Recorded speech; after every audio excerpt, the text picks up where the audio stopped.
आप जैन हो तो आप महावीर जी की बात नहीं कर सकते। आप हिंदू हो तो आप शिव की बात नहीं कर सकते। नहीं, जिसको जो बात करनी है, जो भी जिसके भी दिल में है उसको बोलना चाहिए। उसके बाद देखेंगे बात अच्छी नहीं लगी तो फिर कहेंगे उससे कि भैया देखो ये आपने जो बोला है ना, ये इसने मूड खराब कर दिया, इसको आप दूसरे तरीके से, पहले बोलेंगे इसको आप दूसरे तरीके से बोलिए, प्यार से बोलिए। तो जब देश में एक्सप्रेशन बाहर निकलेगा तो देश की ऊर्जा, देश की जो स्ट्रेंथ है वो पूरी दुनिया को दिखाई देगी। ये क्या कर रहे हैं? ये देश पर एक्सप्रेशन को मार रहे हैं। और आप बिलीव नहीं कर सकते इनके साथ हुआ क्या।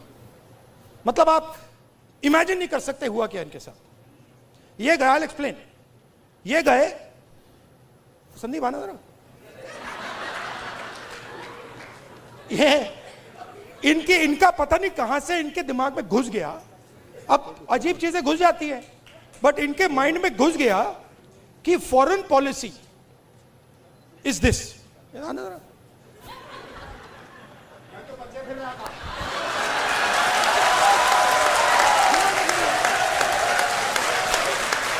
अब पता नहीं किसने डाला, कहां से घुसा कि भाई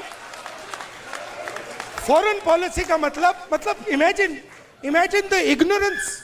फॉरेन पॉलिसी। एक चीज पूछ सकता हूं? हाँ, मेलनी समझ के तो नहीं पकड़ा था? I have not reached there yet. But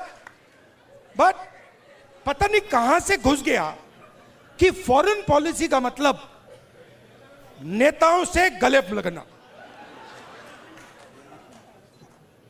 मैं छोटा था, मैं आपको पता नहीं अंदर की बात है, बोलनी चाहिए नहीं बोलनी चाहिए, मां गुस्सा हो जाएंगी शायद, बट ठीक है मैं बोल देता हूं, फिर आप संभालना उनको। तो मैं छोटा था, हम अमेरिका गए, एक्सप्रेशन की बात हो रही है तो कह देता हूं, हम अमेरिका गए। मैं आपको ये बात इसलिए बता रहा हूं कि लीडर क्या होता है, मैं ये समझाने की कोशिश कर रहा हूं। तो हम अमेरिका गए, मैं 12 साल का था, प्रियंका, मैं, मेरी मां, दादी प्राइम मिनिस्टर थी। गले मिलने की बात हो रही है ना। तो स्टेट डिनर था, ऑफिशियल डिनर था। तो दादी और मां ऑफिशियल डिनर पे गए, हम बच्चे थे तो हमें मतलब छोड़ दिया घर, हम खेल रहे थे। 2-3 घंटे बाद दादी वापस आई और दादी कहती हैं कि सोनिया, इन अमेरिकनों ने ना मुझे बिल्कुल बेवकूफ समझ रखा है। तो मां कहती है, मां दादी को मम्मी कहती थी, तो मां कहती है मम्मी व्हाई। और मेरी दादी कहती है तुमने नोटिस नहीं किया कि जिस रंग की मेरी साड़ी थी उसी रंग का ड्रेस नैन्सी रेगन पहनी थी। मतलब आप अपने दोस्त के घर नहीं जा रहे हो, इस काम में हिंदुस्तान का प्राइम मिनिस्टर दोस्ती नहीं करता है, उसको दोस्ती से कोई इंटरेस्ट नहीं है, उसको अपने देश की रक्षा करने का काम करता है। अब इनके दिमाग में पता नहीं कहां से घुस गया कि ये मेरे दोस्त हैं। वो गले लगने लग गए, थोड़ी देर बाद हो जाता है कि भैया ये मेरा दोस्त है, गले लग लिए 3 बार, दोस्त होगा। वो पीछे से पकड़ लिया उन्होंने।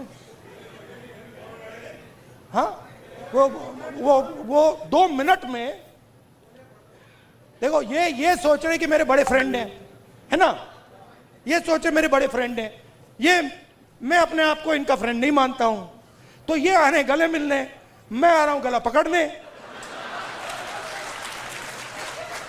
और मैं आपको बता रहा हूं, नरेंद्र मोदी को 2 मिनट में लपेट लिया। अब इमेजिन हुआ क्या, इमेजिन हुआ क्या। एक साइड ईरान में युद्ध होता है,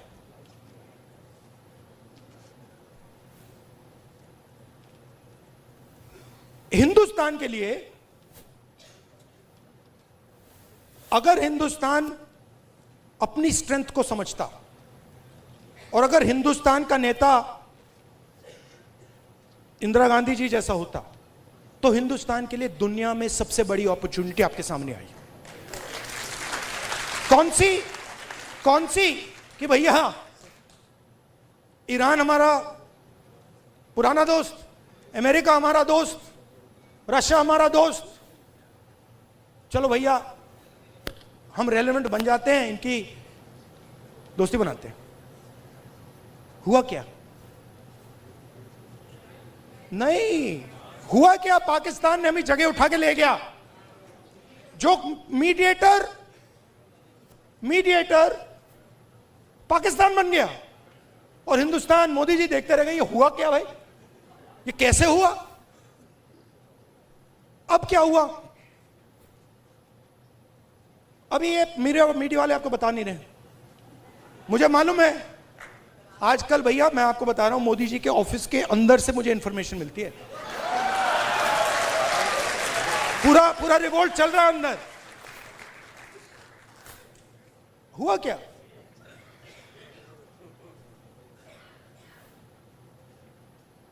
हमारी पेट्रोलिंग एरिया में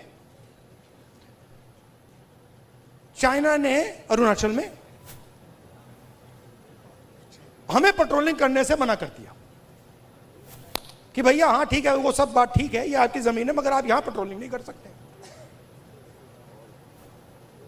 राजनाथ सिंह जी, अमित शाह जी और नरेंद्र मोदी जी की हवा निकल गई है। वो क्या कर रहे हैं? ऑपरेशन अभी चल रहा है। सारे मीडिया के एडिटर्स को कॉल कर रहे हैं कि भैया ये बात आप अपने अखबारों में मत डालो, छुपाओ।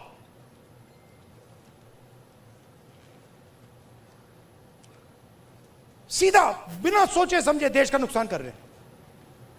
मैंने देखा, नहीं मैंने अपनी आंखों से देखा, गलवान के बाद प्रधानमंत्री आए, जूम कॉल थी, प्रधानमंत्री कहते हैं हिंदुस्तान की जमीन का 1 इंच चाइना ने नहीं लिया।